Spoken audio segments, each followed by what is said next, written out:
오늘 우리에게 주시는 하나님의 말씀은 잠언 25장 9절에서 17절 말씀입니다.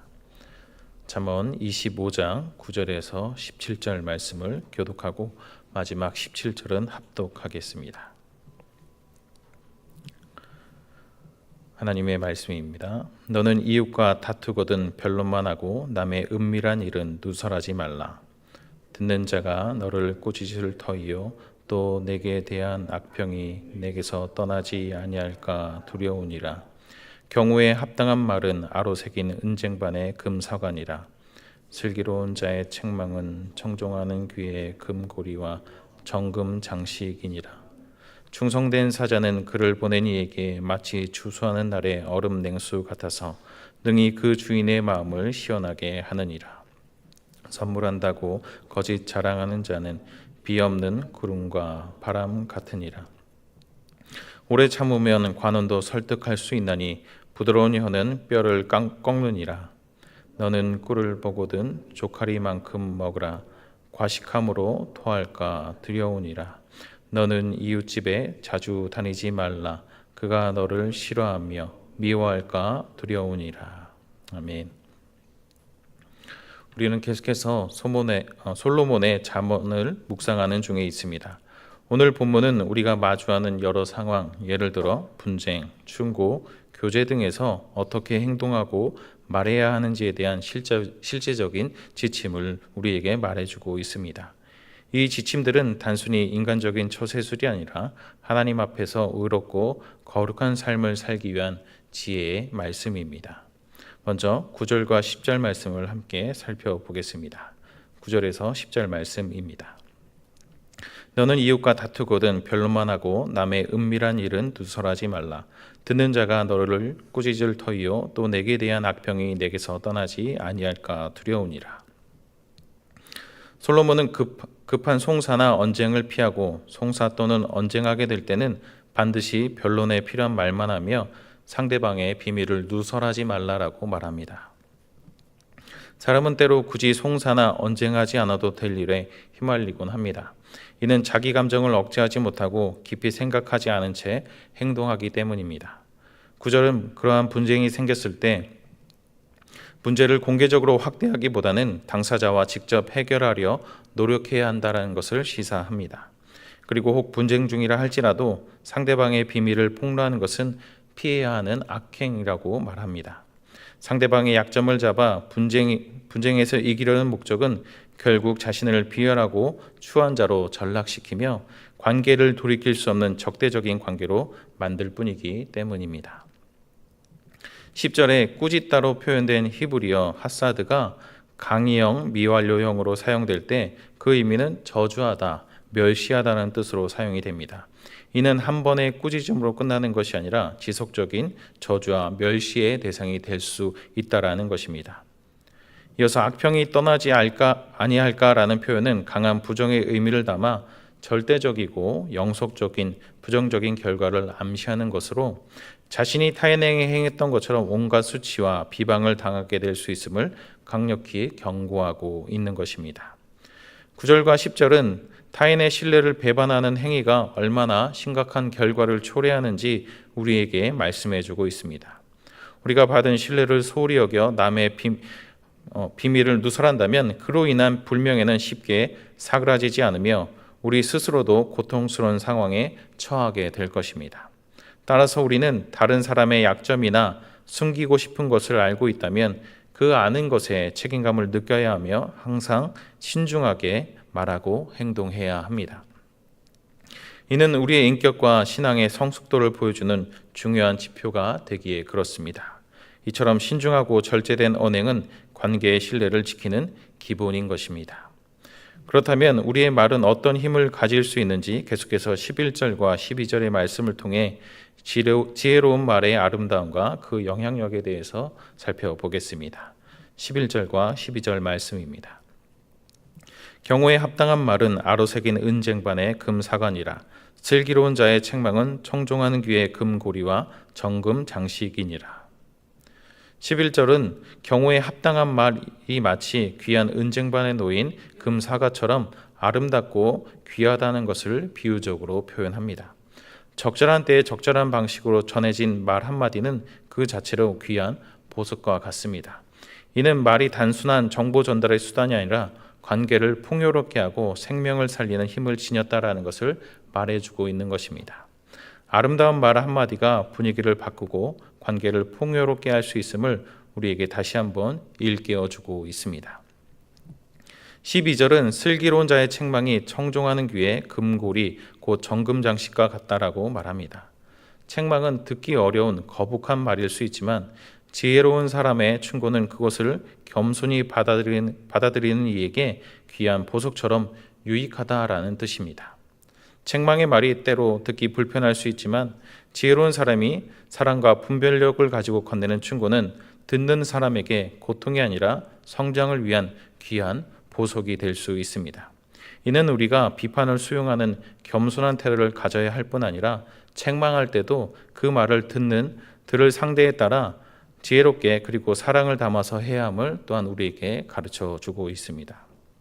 우리는 11절과 12절 말씀을 통해 우리의 말이 상대방에게 어떤 영향력을 미칠지 깊이 생각하고 가장 적절한 때와 가장 적절한 방식으로 말을 전해야 함을 생각해 볼 수 있습니다. 동시에 우리는 우리에게 진심으로 충고하는 사람을 귀하게 여겨야 함도 보았습니다. 우리를 진정으로 사랑하는 사람은 우리가 잘못된 길로 가는 것을 결코 두고 보지만은 않을 것입니다. 그렇기에 바른 충고에 귀 기울일 때 우리는 우리의 삶이 바른 길을 가도록 하는 큰 복을 누리게 될 것입니다. 이처럼 말의 중요성을 깨달았다면 우리는 우리의 행동 또한 그에 못지않게 중요함을 인식해야 합니다. 특히 누군가를 대하여 일하거나 약속할 때 우리의 진실함은 더욱 빛을 발하게 됩니다. 13절과 14절 말씀을 함께 보겠습니다. 충성된 사자는 그를 보낸 이에게 마치 추수하는 날의 얼음 냉수 같아서 능히 그 주인의 마음을 시원하게 하느니라. 선물한다고 거짓 자랑하는 자는 비 없는 구름과 바람 같으니라. 13절은 충성된 사자의 귀함을 비유적으로 설명합니다. 뜨거운 추수하는 날에 얼음 냉수가 육체적인 갈증을 해소해 주듯이 맡겨진 일을 신실하게 수행하는 사람은 그를 보낸 누군가에게 큰 만족과 기쁨을 줍니다. 이는 단순히 일을 잘 처리하는 것을 넘어 책임감과 성실함으로 신뢰를 쌓아가는 삶의 태도를 말하는 것이라 할 수 있습니다. 이것을 우리에게 적용해 본다면 우리 가정에서, 일터에서, 그리고 공동체에서 우리가 맡은 바를 충성스럽게 감당할 때 우리는 이처럼 주변 사람에게 큰 기쁨과 만족을 주는 귀한 존재가 될 수 있는 것입니다. 반면 14절은 선물한다고 거짓 자랑하는 자를 비 없는 구름과 바람에 비유하며 경고합니다. 비 없는 구름은 비를 기대하는 사람을 실망시키듯이 빈말이나 허풍은 기대만 잔뜩 부풀려 놓았다가 결국 아무것도 주지 못하고 실망만 안겨줍니다. 이는 말만 앞세우고 실제로는 아무것도 행하지 않거나 실현될 수 없는 약속으로 자랑하는 사람의 허망함을 지적합니다. 겉으로만 번지르르한 약속이나 허세는 일시적인 기대를 불러일으킬지는 몰라도 결국 큰 실망과 불신만을 남기게 됩니다. 13절과 14절을 통해 우리 자신을 돌아보면 우리는 말과 행동이 일치하는 삶을 살아야겠다는 다짐을 하게 됩니다. 그래서 우리가 충성된 사자처럼 맡은 바에 최선을 다하고 약속에 진실하며 우리의 존재 자체가 타인에게 위로와 소망이 되어야겠습니다. 하나님 앞에서나 사람 앞에서나 변화없는 진실함으로 우리의 삶을 채워나가는 우리 모두가 되길 소망합니다. 우리의 말과 행동이 진실하고 신뢰를 줄 때 우리는 다른 사람에게 더 큰 영향력을 행사할 수 있습니다. 특히 인내심과 온유함이 동반될 때는 더욱 그러합니다. 마지막으로 15절부터 17절 말씀입니다. 오래 참으면 관원도 설득할 수 있나니 부드러운 혀는 뼈를 꺾느니라. 너는 꿀을 보거든 조카리만큼 먹으라. 과식함으로 토할까 두려우니라.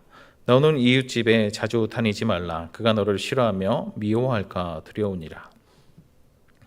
15절은 인내와 부드러운 설득의 힘을 강조하고 있습니다. 아무리 권세 있는 관원이라 할지라도 오래 참음과 부드러운 혀, 즉 온유하고 합리적인 언변 앞에서는 결국 마음을 돌리게 된다라는 의미입니다. 부드러운 혀는 뼈를 꺾느니라라는 비유는 물리적인 힘으로는 불가능해 보이는 일도 온유한 말과 끈기 있는 태도로 가능하다는 점을 우리에게 극적으로 보여주는 듯합니다. 뼈처럼 단단하게 굳어진 마음이나 완고한 주장도 부드러운 접근 앞에서는 결국 누그러질 수 있다는 뜻입니다. 그렇게 15절 말씀은 상대방을 압도하기보다는 설득하고 이해시키려는 지혜로운 접근도 중요함을 우리에게 말씀해주고 있는 것입니다. 16절과 17절은 삶의 모든 영역에서의 절제를 권면하고 있습니다. 16절에서는 꿀이라고 하는 달콤하고 유익한 것을 비유로 들며 아무리 좋은 것이라도 과하게 취하면 해롭게 된다는 점을 경고하고 있습니다. 꿀은 분명 좋은 것이지만 과하게 먹으면 오히려 몸에 해로울 수 있습니다. 이는 우리가 추구하는 즐거움이나 이득에도 한계가 있음을 깨닫게 합니다.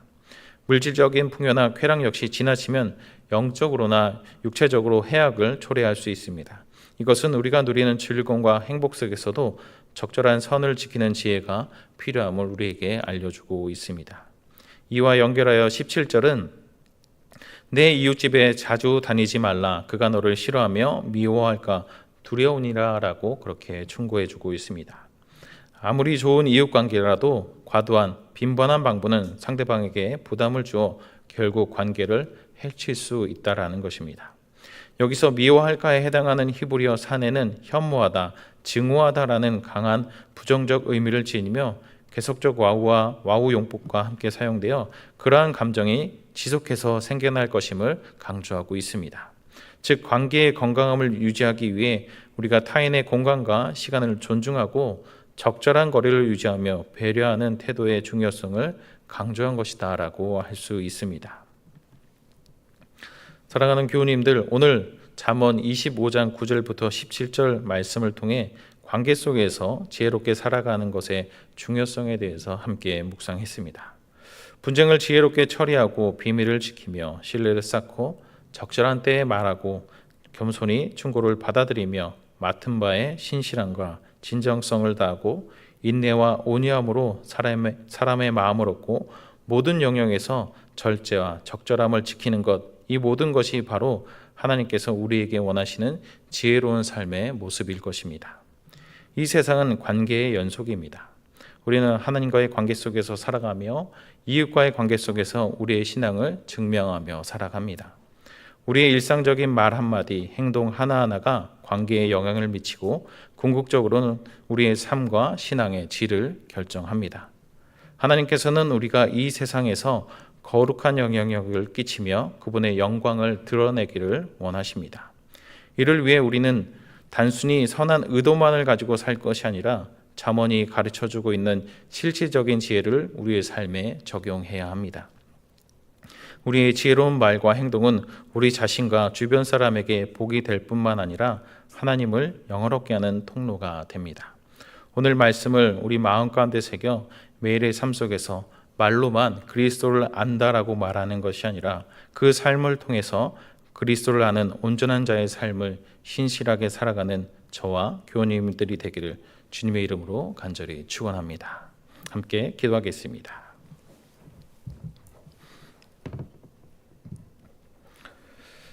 사랑과 자비가 풍성하신 하나님 아버지, 오늘 잠언 25장 9절부터 17절까지의 귀한 말씀을 통해 저희에게 그리스도인으로서 살아갈 삶의 지혜를 깨닫게 해주심에 감사를 드립니다. 저희가 경솔한 말로 타인의 비밀을 누설하여 관계를 해치지 않도록 저희 입술을 지켜 주시옵소서.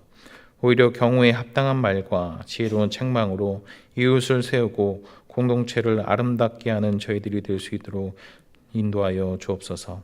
저희가 맡은 자리에서 충성된 사자처럼 신뢰할 수 있는 존재가 되게 하시고 헛된 자랑이나 거짓된 약속으로 타인을 실망시키지 않고 정직한 마음으로 허락하여 주시고 인내심을 가지고 온유한 말로 지혜롭게 관계를 맺어가며 모든 좋은 것들 속에서 절제를 잊지 않는 지혜로운 삶을 살아가는 저희가 되게 인도하여 주옵소서. 또한 과한 욕심을 버리고 주어진 것에 만족하며 감사하는 자족하는 마음을 주시어 이 땅에서 주님의 복의 통로로 부족하지 않는 저희들이 되도록 주님 복내려 주옵소서. 오늘 들은 말씀이 저희의 삶 속에 깊이 새겨져 매일매일 하나님을 기쁘시게 하고 사람들에게 덕을 세우는 지혜로운 언행과 절제된 생활로 온전한 자의 삶을 이루어 나갈 수 있도록 성령님께서 우리의 매일의 삶 가운데 함께 하시고 인도해 주시옵소서. 주님께서 그렇게 인도해 주실 것을 소원하며 이 모든 말씀 예수 그리스도의 이름으로 기도드립니다. 아멘.